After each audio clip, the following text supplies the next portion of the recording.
शर्मा कहते हैं ये कांग्रेस की फरेब की यात्रा है। राहुल गांधी जब भी मध्य प्रदेश में आए, राहुल गांधी मध्य प्रदेश में जब भी आए तो अंबेडकर की जन्मस्थली पे जाकर माफी मांगना चाहिए। क्योंकि वैसे पहली बात तो डॉक्टर बी.डी. शर्मा जी से पूछना चाहता हूँ, भारतीय संविधान पढ़ा भी है? भारतीय संविधान की कौन सी धारा में ये कहा गया है कि हम भारतीय संविधान को कौन सी धारा का कांग्रेस पार्टी विरोध करती है?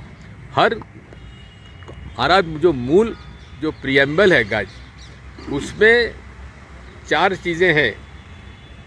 धार्मिक रूप से सद्भाव रहेगा, लोगों में भाईचारा रहेगा, न्याय मिलेगा लोगों को, और जो प्रियम्बल है उसको आप पढ़ लीजिए ब्रदर, और उसको पूरा का पूरा तरीके से हम लोग पालन करना चाहिए। लेकिन भाजपा उसका पालन नहीं कर रही है।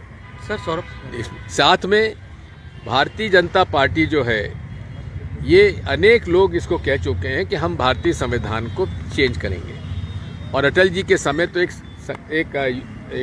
आयोग का गठन भी हो गया था। जिसको भारतीय संविधान में भरोसा नहीं है, वो बाबा साहब अम्बेडकर की आत्मा की भावनाओं को नहीं समझ पा रहा है। और बी.डी. शर्मा जी जो हैं, थोड़ा बहुत इतिहास देख ले कि जब भारतीय संविधान को लागू किया गया, जो एडॉप्ट किया गया, उस एडॉप्ट करने के समय आरएसएस ने खुलकर उसका विरोध किया, उसकी प्रतियां जलाईं। तब उनको याद नहीं है क्या? मोहन भागवत जी तो यही कह रहे हैं कि सच्ची आज़ादी मिली नहीं थी 1947 में। मैं इसकी घोर निंदा करता हूं, क्योंकि उन्होंने देश के लाखों करोड़ों लोगों की भावनाओं का अपमान किया है।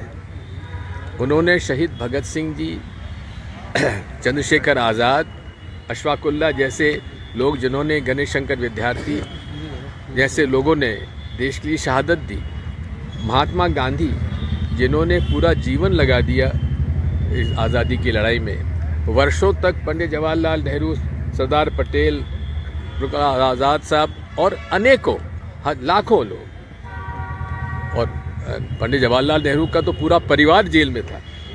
उनके माता, उनके पिता, उनकी पत्नी, उनकी बेटी सब जेल में काटी।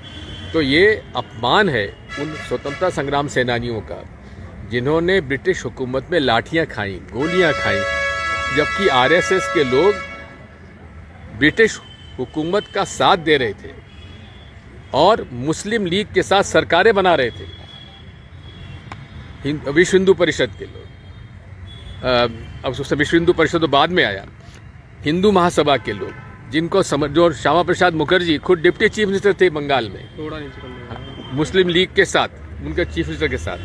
तो ये अपमान किया है मोहन भागवत जी ने, उनको माफी मांगना चाहिए। सिंधिया जी का कहना है कि सिंधिया ने कहा है कि आप टारगेट कर रहे हैं, आप जीवन चला गया मेरे पिताजी को टारगेट करते हुए।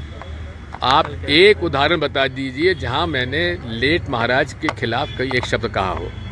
माधवराव सिंधिया, माधवराव जी सिंधिया को मैं लाया था कांग्रेस पार्टी में, अर्जुन सिंह जी हम उनको कांग्रेस में लाए थे, और कांग्रेस पार्टी ने उनका पूरा सम्मान दिया, मिनिस्ट्री दी, हर तरह से उनका सम्मान किया।